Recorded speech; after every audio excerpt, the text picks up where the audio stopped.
जय श्री कृष्ण। प्रिय दर्शकों, श्री राधा वल्लभ संप्रदाय के मेरुदंड रसिक भक्त श्रोमणी गोस्वामी श्री हित हरिवंश चंद्र महाप्रभु जी का जन्म मथुरा के निकट बाद ग्राम में विक्रम संवत 1559 को हुआ था।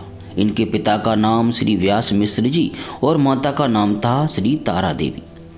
व्यास मिश्र जी 9 भाई थे, जिनमें सबसे बड़े श्री केशवदास जी तो संन्यास ग्रहण कर चुके थे।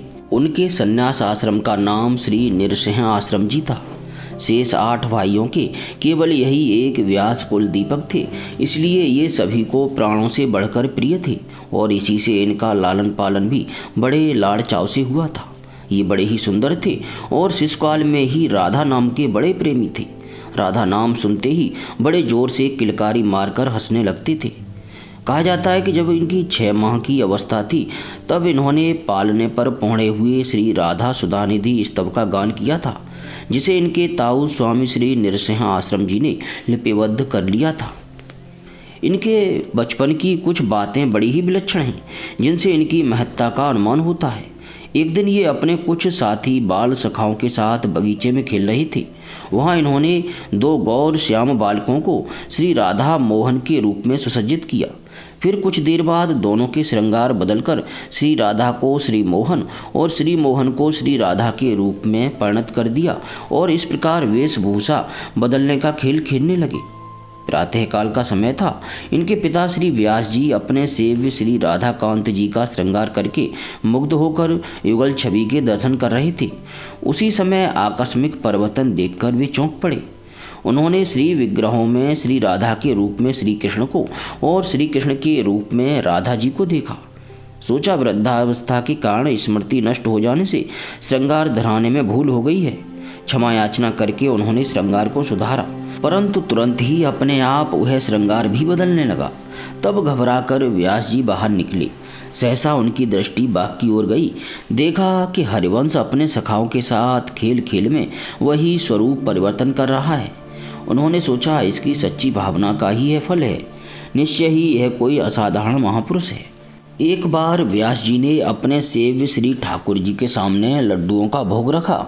इतने में ही देखते हैं कि लड्डुओं के साथ फल दलों से भरे हुए बहुत से दोने थाल में रखे हैं। अब इन्हें बड़ा आश्चर्य हुआ। उस दिन की बात इन्हें याद आ गई। पूजन के बाद इन्होंने बाहर जाकर देखा तो पता लगा कि हरवंश जी ने बगीचे में 2 वृक्षों को नीले पीले पुष्पों की मालाओं से सजाकर युगल किशोर की भावना से उनके सामने फल दल का भोग रखा है। इस घटना का भी व्यास जी पर बड़ा प्रभाव पड़ा। एक बार श्री हरवंश जी खेल ही खेल में बगीचे के पुराने सूखे कुएं में सहसा कूद पड़े।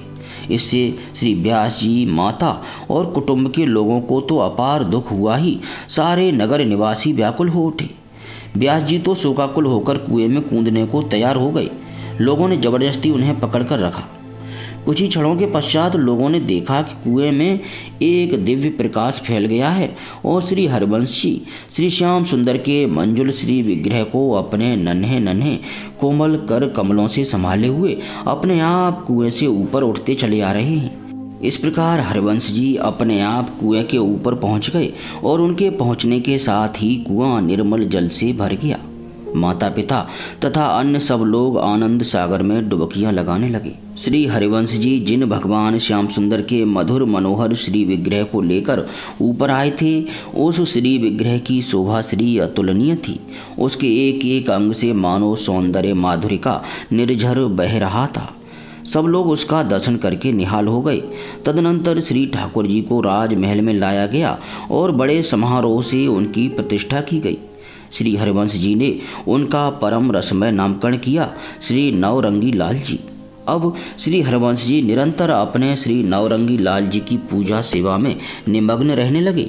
इस समय उनकी अवस्था मात्र 5 वर्ष की थी। इसके कुछ ही दिनों बाद इनकी अतुलनीय प्रेममयी सेवा से विमुग्ध होकर साक्षात रसेश्वरी नित्य निकुंजेश्वरी वृषभानुनंदिनी श्री राधिका जी ने इन्हें दर्शन दिए।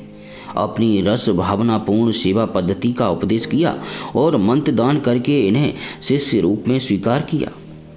8 वर्ष की अवस्था में इनका उपनयन संस्कार हुआ और 16 वर्ष की अवस्था में श्री रुक्मिणी देवी से इनका विवाह हो गया।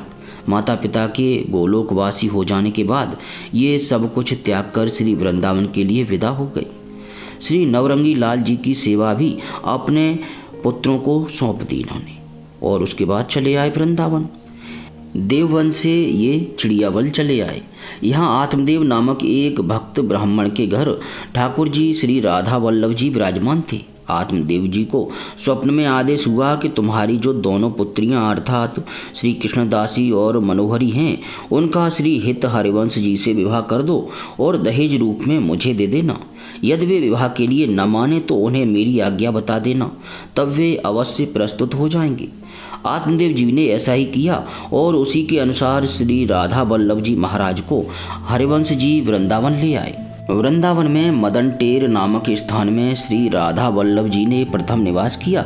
इसके पश्चात इन्होंने भ्रमण करके श्री वृंदावन के दर्शन किए और प्राचीन एवं गुप्त सेवा कुंज, रासमंडल, वंशीवट एवं मानसरोवर नामक 4 पुण्य स्थलों को प्रकट किया। इसके पश्चात ये सेवा कुंज के समीप ही कुटिया में रहने लगे तथा श्री राधा वल्लभ जी का प्रथम प्रतिष्ठा उत्सव इसी स्थान पर हुआ। प्रिय भाई बहनों, श्री राधा वल्लभ जी की आज्ञा से श्री हित हरिवंश जी ने श्री श्यामा श्याम युगल सरकार की निकुंज लीला का क्रिया और काव्य द्वारा प्रचार प्रसार किया। स्वामी श्री हरिदास जी से हरिवंश जी का बड़ा ही अभिन्न प्रेम का संबंध था और ओरछे के राजपुरोहित एवं गुरु प्रसिद्ध भक्त श्री हरिराम जी व्यास ने भी आकर श्री हित आचार्य प्रभु जी से ही दीक्षा ग्रहण की थी। श्री वृंदावन महिमा अमृत के निर्माता महाप्रभु श्री चैतन्य के प्रसिद्ध भक्त स्वामी श्री प्रबोधानंद की भी इनके प्रति बड़ी निष्ठा और प्रीति थी।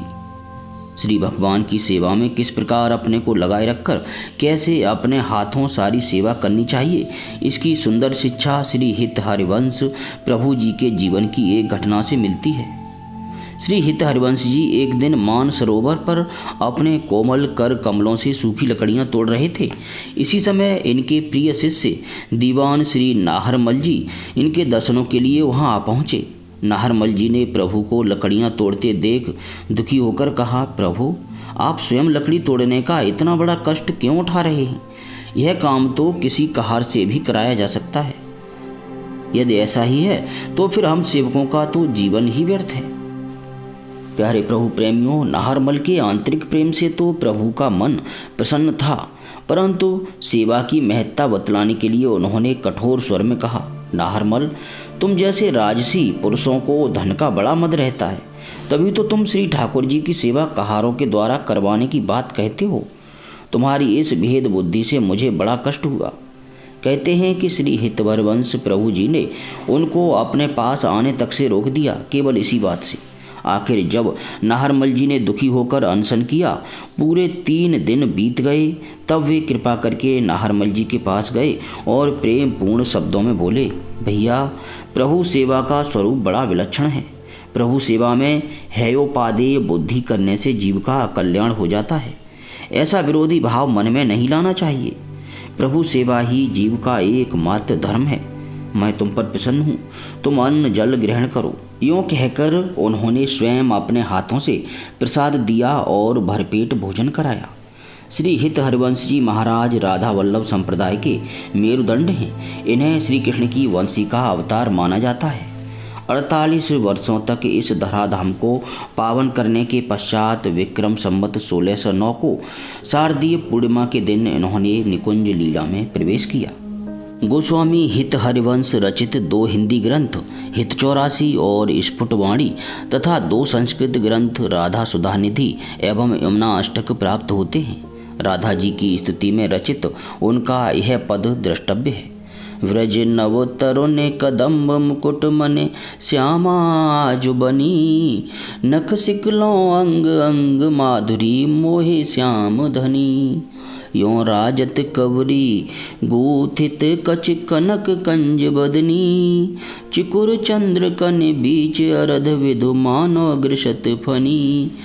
जय श्री हित हरिवंश प्रशंसित श्यामा की रति विशद घनी, गावत श्रवण ने सुनत सुखाकर विश्व दुर्ति दबनी। प्रिय भाई बहनों, आजकल राधा वल्लभ संप्रदाय में प्रातः स्मरणीय श्री प्रेमानंद जी महाराज अपनी दिव्य वाणी से सभी का कल्याण करने में लगे हुए हैं। अब किसी प्रकार की त्रुटि के लिए सभी से क्षमा चाहते हैं और भगवान के गदा, शंख, चक्र एवं पद्मधारी चतुर्भुज स्वरूप का स्मरण करते हुए प्रेम से सच्चे हृदय से बोलिए, हरे कृष्ण कृष्ण कृष्ण हरे हरे, हरे राम राम राम हरे हरे।